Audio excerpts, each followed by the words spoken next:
This game is the Sydney City Serpents versus Eastern Sydney University. For some reason I thought the Valkyries were playing We have the AR team is the Valkyries. Your head ref is Sunny. This should be a very exciting matchup. I would expect the Serpents to win, but I also expect ESU to put up a fight. They did put up a fight when the two teams met earlier this year before the COVID shutdown. With it being 40-0 at the first time out, a game which the Serpents went on to win 130-40, so they were able to shut them down post timeout. But we will see what exactly ESU can do here as we wait for the brooms up. Interesting in for ESU here as well as they've got Tom Morrissey, former ANU player. So basically they've just continued their stock of very large athletic chaser guys. So it's very interesting matchup here. See how they match up with the Serpents. I think I mean Nick and Lightning might be. Comments there from Tom Russell. Are we on? Yep, and we have James Hosford joining us in co-commentary for this game. So we've got this match about to start between 3/4 of the Sydney City Serpents and ESU Dawnbreakers and or Nightbringers. I don't know which team they are today, so I'm just calling them ESU. Yep. As we have brooms up here, and Jacob Sutherland will get to it first. He's safe and is finally beat. It is coming through with Andrew Cole. Cool. A bit of confusion there. Lucas has got a requisite from not going out, but he gets to it. Cam Walker at point. Great little screen from Liz Lawrence. Backhand ball, which is never a great idea, but he's gotten away with it. And it is 10-0 to the Serpents there, as a goal to Andrew Cole with the assist from Lukasz Shakura. Is Cole naturally left-handed? I believe Andrew Koff is left-handed, is my understanding. Because I was going to say, if he's right-handed, that was a film. You'd think by this 10th season I would know, but I'm not sure. So we have 10-0 to Serpents. Got Jono there. I'm going to assume Jono's going to become the snitch, which will be fun. I believe Sunny's our head ref. We saw Raj preparing things as well. They may be doing a bit of a code job here, which is always useful, but Sunny's our head ref. He never takes any prisoners. Cam Walker bringing it forward here in his preferred position as keeper. He can also play beater, but it is good to see him start in his preferred position as ESU drive towards the hoops. It will come here through back to Walker, who will get it through the hoop, and it is 10-10. Great offense there. A lot of quick ball around. That was a very ANU-derived offensive set. The pass out to the right and then shoot it into the back. That was good from ESU because they went quick and utilised their behind chases, but they didn't go impatiently directly to them. They went around the hoops, all safe short balls. There was obviously no way to stop that. Just 3 quick balls instead of 1 rushed long one, which invariably wouldn't work.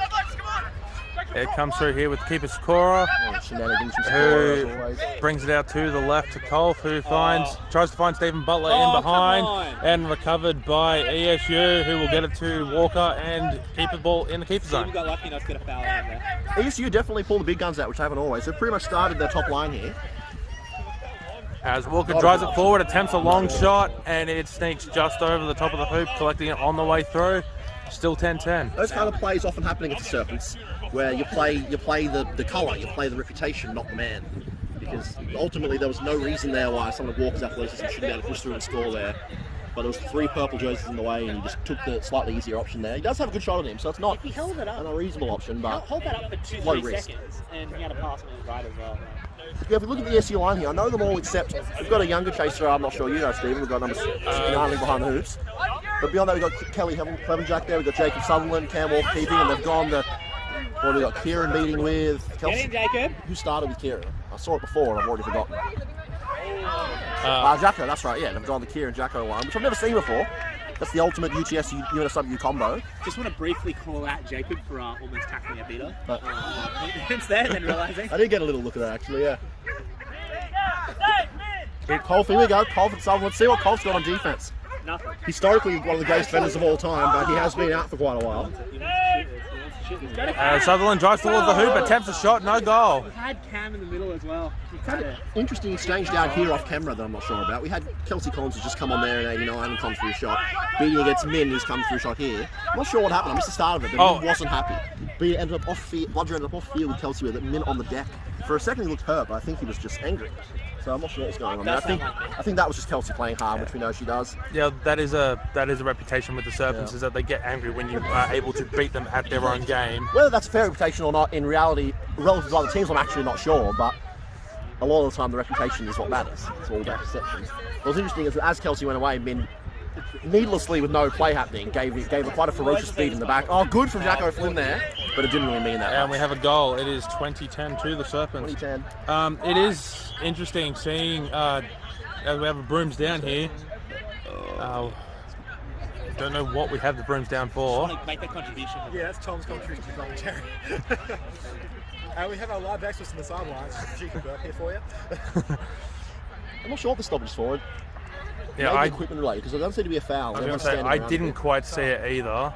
Change of bludger, Yeah, possibly? Bludger equipment back to Nappy, the blue. Oh, yeah, we had 2 yellow bludgers on the pitch. Ah, that's right, the old colour code. Are you going to thank Channel 9 Yes. and Harvey Norman? Full credit to the boys and girls. Yeah. I even said it was a game of 2 halves tonight. So we've got Damo on here. In the first half. So no skin at all. He's doing a quality dance earlier. Yeah, interesting. I don't think you've missed a tournament in years. Yeah, no Luke Derrick today seems to be big out in the Serpents. Although we don't want to overstate that because there's actually quite a lot of outs here. Yeah, I did notice that when I was looking at the team sheet. Serpents have really clued in their defense. They're playing really front tight in the hoops. Yeah. So that the way they got that first goal is really going to be how they make all these happen. Really Yeah. just crisscross them. Serpents are really kind of switched on. I'm not sure.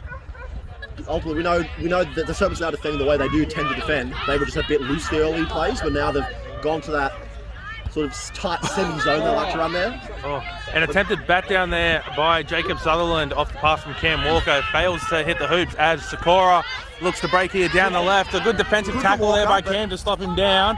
That's great We defense have from no Walker. goal. That's good defense. Yeah. I think they missed. Did they call it? Yeah, that's a miss. So it stops Sakura from scoring. That's great defense. What ESU need to do, if they're not confident enough in their wings to move the ball out to the side, then put Jacob out there. Yeah. And just get it to him there.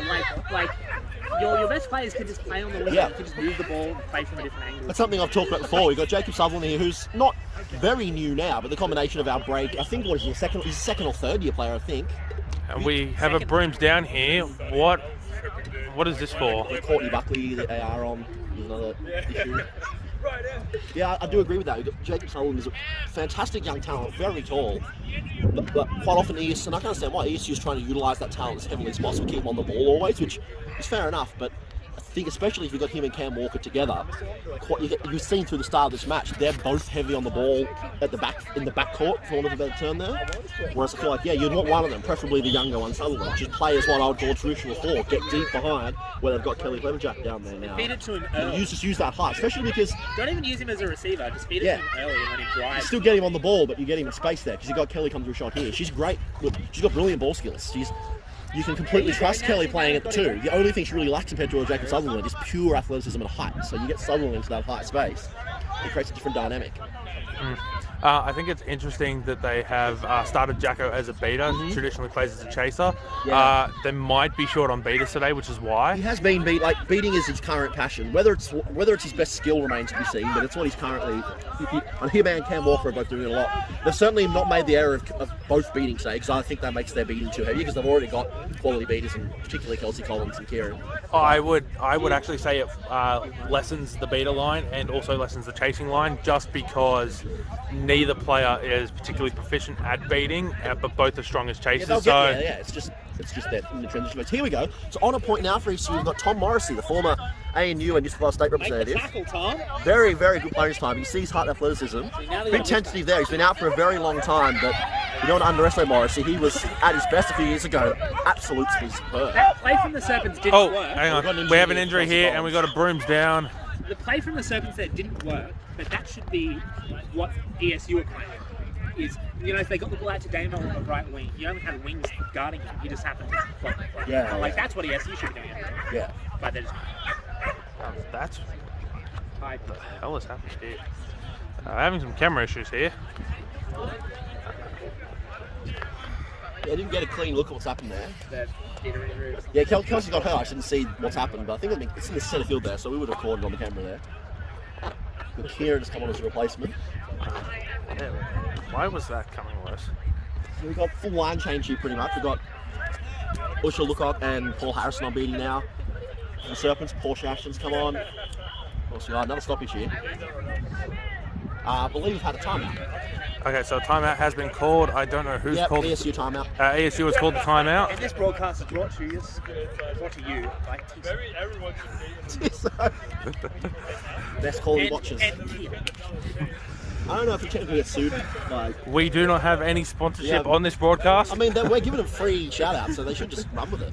The score at the timeout is 20 points to 10. This is very similar to their first meeting earlier this year where a timeout was called early, although it was Serpents that called the timeout at 40-40. Was that in March? Yeah, that was in March. This time it's ESU who's called the timeout. You know, I think one of the things that stops Kelsey actually becoming one of the all-time great beaters is her injury, her proneness to injury, which is a problem. It's a problem I have, being prone to injury. The best ability is availability, right? Yeah, it's just because she's all effort and plays hard because she's come from a heavy sporting background, so we know how it is. Not just an older player, but just someone who's been a lot of sport through a lot of years. She's been through the mill. So unlike a lot of Quidditch players, happily, who enter the sport fresh as their first sport, with someone like Kelsey, that's not the case. So you've already got that baggage there. Same sort of thing we have sometimes with our Jackson Shields, where it's not his first sport, so It's 2010. we've got to deal with the pre-existing baggage sometimes. 2010 too. Although for the most part, he gets away with most injuries pretty well, other than his head. Elphick takes the pitch for the first time today as keeper. He's Cam Elphick, so we've got the latest in the Cam production line. We've got Tom Morris on the left here, who could be one of the Cams, but he's a Tom. He's a Cameron at heart. Yeah. So we've got to play too high here with Portia and Damo. That's a good way to play this, because you've got to keep their height away from the hoops here. Here we go, Morrissey. No beater on here. But that's great defense from Lucas. Bit of backhand action there. We have a goal. It is 20-20. I don't know how that's ended up through the hoop. And that's not just a year. It is the score. Hang on. They're trying to check the goal. We might have a no goal here. We have no goal. It was beat before. Good comms from head ref Sonny. Good effort there from Chris Rock coming in, one of the great men of Quidditch. Sonny donning the Vegas Golden Knights jersey. Man after my own heart. Former Serpent Sonny wearing the Golden Knights jersey. Very appropriate given the Golden Knights dominated all season and then lost when it mattered at the end. Don't get me started on that. Bloody Thatcher Demko from San Diego. Dallas in the Western Conference Dallas Final. Stars, just in the Western. And that is a goal. It Gary is Haig on. So he was supposed to start, but 30-10. he appeared to arrive as the match was starting, which is sort of peak Quidditch in general. But now we got, interestingly, they're playing Portia and Gary together, which rather flies in the face of my long-established rule. But we'll see how they go. So the Golden Knights played Vancouver in the second round. Should have won it in 5. Ended up taking it to a game 7. Which forced Vegas to start Marc-Andre Fleury in game 1 against Dallas. Lost that, and we're on the back foot against Dallas in the Western Conference Final. And then Dallas lost. Dallas lost in the final to Tampa Bay in 6 games. That Stanley Cup wasn't as on top of as I usually am because of the nature of our compressed season. Everything was happening at the same time, so we had Lakers Heat at the same time, unfortunately. We can all just be thankful that Nick Allen's favourite team, the Nashville Predators.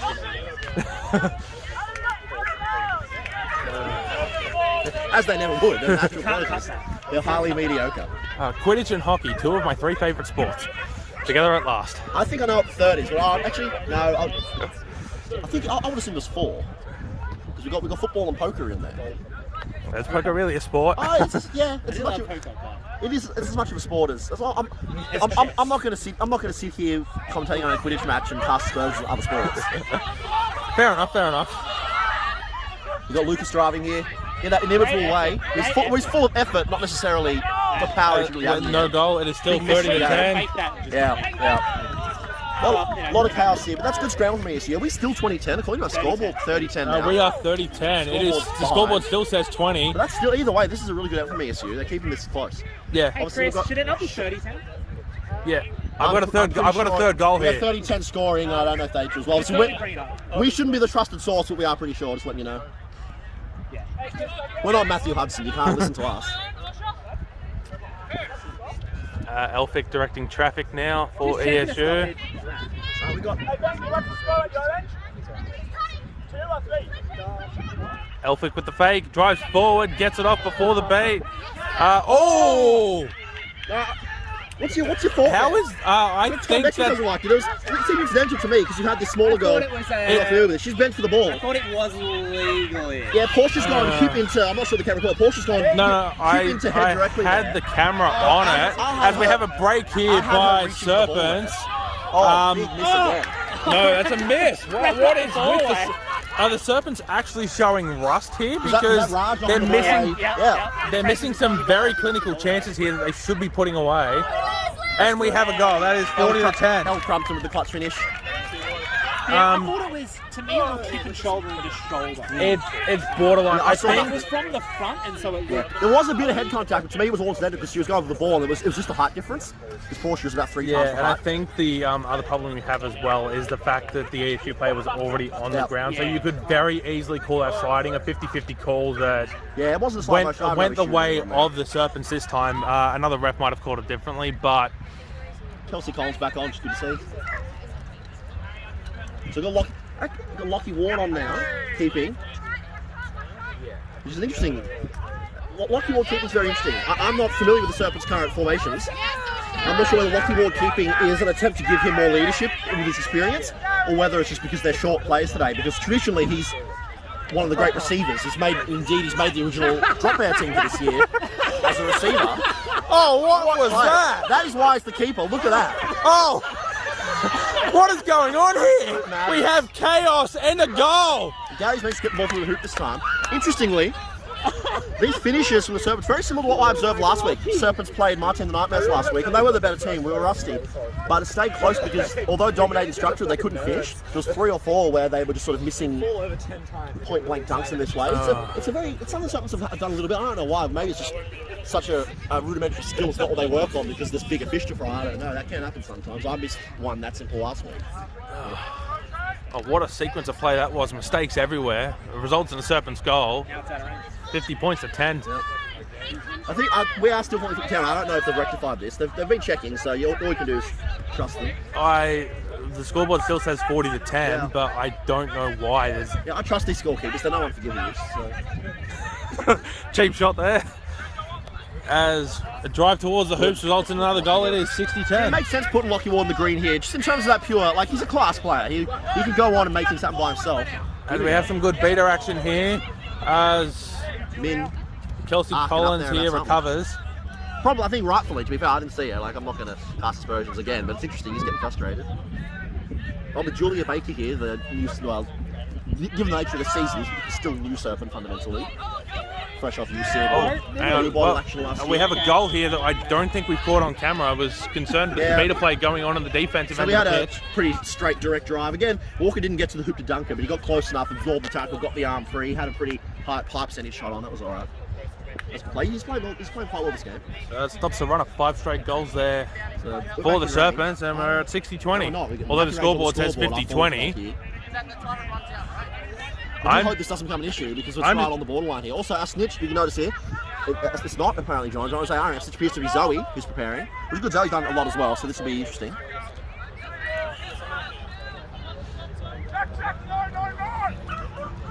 Good calls from Walker. There you see you playing a Oh, come on! bit of younger one. Here we And go. we have a Here we boom go. down, and we might have our first Had a card of the foul here game. on Jackson Flynn, I believe. We might have the first card of the game Yeah, here. call that. And I didn't see it. Sonny Exactly. is calling the ARs over. What do you do? Min just dived into him. Oh, so Knocked them both over. we've seen the foul on Min, we believe, do we? Yeah, Okay. Jacko did have the ball. This is often, this I mean, you know, you is don't what know, can like, happen when they're disappointed. I mean, Yeah. it can happen. Like Min probably didn't know he dropped it, right? But still, it's still a foul. Yeah. As You don't have to give evil intent to every foul. yeah. We Like- as a game, we're good at giving evil intent to all fouls. And so but that's Jackson not how it Flynn works. is being shown a yellow Jackson card. Flynn showing the yellow card. Very interesting. For what? I'm guessing it would be for diving, Just gonna check charging. with these guys. Interesting. Jackson Flynn picks up his first yellow card of the game. Oversee. I think Jackson Flynn might not play too much more of a part in this match. He has shown to be a little bit hot-headed in the past. I think he's been hard done by here to his credit, but that potentially would just add to the frustration, obviously. And oh, hang on, we've He's got an he's holding issue himself here together with quite well the here. Serpents speaking captain who's trying to point something out. What's he Lockie trying to Ward's- point out? So Lockie Ward functioning speaking captain. Again, I don't know if that's his permanent role now or something that's just because of shortages today. He's been very good today, Lachlan Ward, though. He's gone and touched this out. Big still in the conference. brooms down. So Jackson Flynn, the speaking captain for ESU, is coming over as well. He's not just... I'm hearing the call was that that Jacko slid rather than Min slid. So, I disagree based on what I saw. But okay, so they've called sliding against Jackson Flynn, although it could have very easily gone the other way. That might just, again, add to the frustrations here of Jackson Flynn. Given his past known as being a little bit hot-headed, could see yellow if he could see a second yellow if he gets too much more game time. Though, so we'll see how it goes. Maybe he's matured, but we also haven't seen him in 6 months. So. I saw him 1 month ago, and the jury's a bit out. Good tackle. Oh, what a missed pass as ESU. Keep going, Cam. Go, Cam. Get your beaters, go. As Walker brings it back in. Here, 40-point game. Too late. Not too far from the snitch. ESU need to be wise but aggressive here. They are 40 down and need to get this back, but they can't panic to get this back and afford. You do feel like a 50-point game here isn't coming back to 30. I want to criticise ESU a bit here. Yep. They just had a Serpents beater 10 metres off pitch. Yeah. They let him come back in the game. Then they let him sub, and they didn't even put any pressure on him. Yeah. As Cam tries a long shot and is blocked there by Butler. To me, that boils down to experience at this level. Here we go, it's a 50-point game. Oh! Wow! And Damo cannot believe he's done it. Takes out the hoop but doesn't hit it. Oh! Whoa! Fabulous. Excellent. Oh, what an effort there by Stephen Butler to stop the break. Applause here in the commentary box and from the viewership to my right. Yeah, that's Tom's point before. There was a moment there where ESU had to be hungry and they sort of didn't have that hunger. Then you can't, they're playing great. They've been really good this game. But to me, that's the difference when you're not used to this top level. This is a combination of UTS and USW teams that were the finalists in Division 2 last year. Did a great job last year. Now used to winning, but they're not used to playing teams at this level to this kind of close games. And so it's all credit to them for being at this close game. But when it comes down to it, it's about, do you know how to win? Do you have that? Can you play without fear? Yep. And no, it's not necessarily fear, but it's where you've got to, you've got to be able to take those opportunities and see that they're on and go and be confident and aggressive. 20-60? Believe it, it's still 60-20. Yeah. Yeah. Given the game circumstance and the scenario of that moment, that was an opportunity that they wasted there. Yeah. But that will develop that in time. Yeah. Well, ESU. Scoreboard still says 5. Yeah. Okay, I just wanted to double check because I'm having trouble reading the score. Yeah, ESU do have some State Shield experience with Cam. Excellent defense there by Cam Elphick. Yeah, the individuals in ESU are great. Stephen Butler MVP. So they just got to gel those two teams together and build that winning culture. Yeah. That Division 1 sort of culture. Because they've done winning. Yeah, given that it is quite a mix today of the Div 1 and the Div 2 sides for ESU due to playership, and we find a pass out here on the left who can't quite get the offload. He's got the offload recovered there by Andrew Cole eventually, and we're going to have a fast break here as Cole gets away now untouched and will score. We have 70 points to 20. You had a point from Tom here. I also can't observe. No, Chaser is going off there on the right. So it looks like he's young Chaser. Obviously don't criticise too much, but there was clearly someone not entirely where they necessarily should have been there on a fast break. Yeah. Looks like she may be hurt actually, so we'll see back on the vision. So we're out of range now either way, whichever score you're trusting. So hopefully, for the sake of controversy, we've got it right. Or hopefully, now, ref watch. Let's see. Should have been sent back to hoops. That's what you call. That's why you call no harm, no foul. I would be annoyed if someone sent me back to hoops there. No. It depends on whether you want to follow the rule book to a T. Rules earlier. I came on the field when I subbed earlier in our first match with the broom the wrong way around, and to Jackson's general frustration, I went out of my way to go back and tap in order to change the broom to the direction I wanted to be, rather than cheating or just keeping the broom how it was. We had a beat there, but it was safe because it was inside the keeper zone. As we have a quick offload, and Damo finally puts it through. It is 80 points to 20 here. It's interesting. I want to dispute the call a little bit there. They called him safe that he was in his zone. I think he might have been out of his zone. Yeah, we had as we have another broom down, I think that's what they're calling. Yeah, I'm not sure. As Lachlan Ward out. As the camera goes again. Yeah, Lachlan Ward's back on the Serpents keeper. He went and fast broke, and the beat came as he was kind of leaving the zone, which, was called safe, but Thompson observed he might have actually stepped.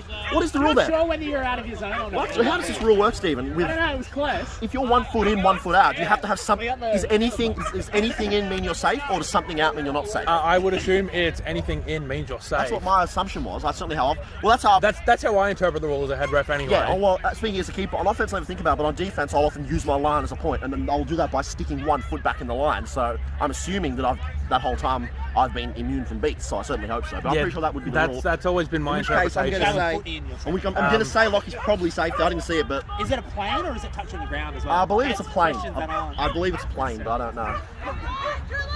Because if it's a plane, 100%. But I think his feet was off the ground. Yeah. Yeah. So stitch ref. So that should create some interesting. Jono will know exactly what to look for in terms of fouls and everything, being an experienced snitch himself and a seeker. I assume Zoe asked. Zoe sporting the utility apparel Pride headband. Yep. That's good, Dave. That's good scramble. There we go. Lachlan will score now. So we've called that early. So this is where we'll see. Oh, Kelsey Collins. That's good cover there because that's aggressive. Oh, that's Kelsey Collins' play there. That's very impressive there because a lot of beaters don't make no rush because you have this intuition that that's a dumb move because they'll get it away.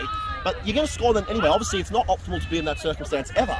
But when you're in that circumstance, all you can do is rush. Make them do something extra. And that's what happened there. If Kelsey stays there, Lockie gets closer, and that goal happens. Kelsey's like, bugger it, rushes up, force an early pass, and you've got Tom Morrissey. That's great play. Yeah. Good cover from Morrissey. That's Kelsey's great. That's great play there. That's a good little sort of internal screen line there for Elphick, just running traffic lines. That's a good decoy traffic line there for Elphick. Kelsey gets a beat there to pick up the bludger, and it is now bludger control here. I'm really impressed with that. There was no official screen there from Cam Elphick. He never made contact. He just ran a very big traffic decoy through the centre field, which his size got in the way. Left that room for Tom Morrissey to make a drive. The starting seekers here is Kelly Alevnak for ESU and Stephen Butler for Sydney City Serpents. This should be a good, entertaining matchup.